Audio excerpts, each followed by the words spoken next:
Paul Pogba qui lâche quelques indices sur son avenir, la direction de l'OM qui travaille sur des dossiers excitants, en attaque et un sacré coup de tonnerre au Real Madrid. Abonne-toi, le journal du foot, c'est maintenant.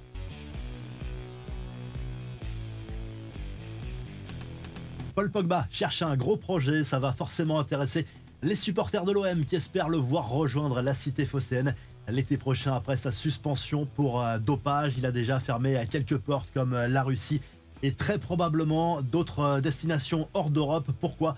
Parce qu'il a un objectif, un gros projet et si possible rejouer la Ligue des Champions. C'est ce qu'il a confié lors d'un live Twitch avec le streamer français Amine Mathieu. Pour cet hiver, l'OM cherche bien un attaquant pour la seconde partie de saison. Pablo Longoria et Mehdi Benatia ont pris contact avec deux géants européens, le Bayern et Manchester United, pour d'éventuels prêts.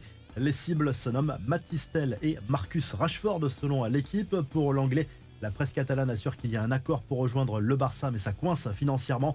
Autre info, mercato plus chaude, Eli Wahi a trouvé un accord avec Francfort pour une éventuelle arrivée cet hiver.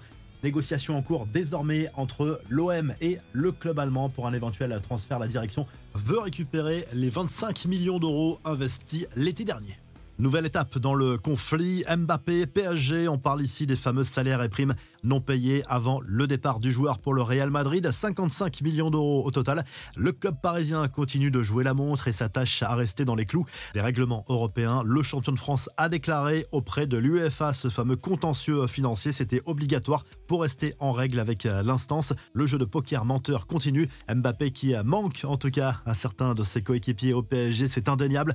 Lors d'un entretien au Times avant le choc contre City, mercredi soir en Ligue des Champions, Vitinha a reconnu que l'attaquant français était irremplaçable. Le milieu de terrain portugais estime malgré tout que son équipe affiche un visage plus collectif sans l'international tricolore.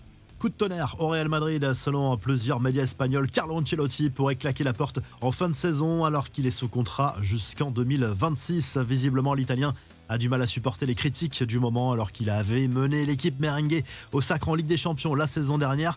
Le favori pour lui succéder est déjà désigné et ce n'est pas une surprise. C'est le nom de Xabi Alonso qui revient déjà avec insistance. Hasard du calendrier, l'ancien milieu de terrain du Real, aujourd'hui coach du Bayer Leverkusen, se trouve dans la capitale espagnole pour le match de C1 contre l'Atlético ce mardi soir. Il a été interrogé sur le sujet. Il a fait comprendre qu'il gardait un réel attachement au club madrilène.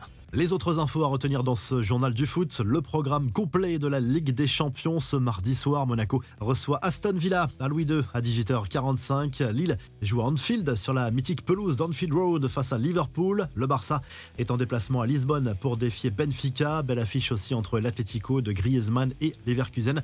La Juve est à Bruges, Dortmund à Bologne.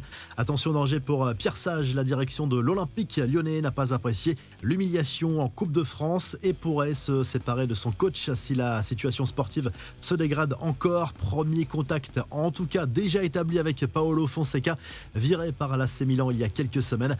Enfin, c'est désormais officiel, joli jackpot dans les caisses du RC Lens, 50 millions d'euros pour le transfert vers Manchester City du jeune défenseur central ouzbek Abdoukodir Koussanov. Abonne-toi pour ne rien manquer de l'actu foot au quotidien. On se quitte en vidéo et à très vite pour un nouveau journal du foot.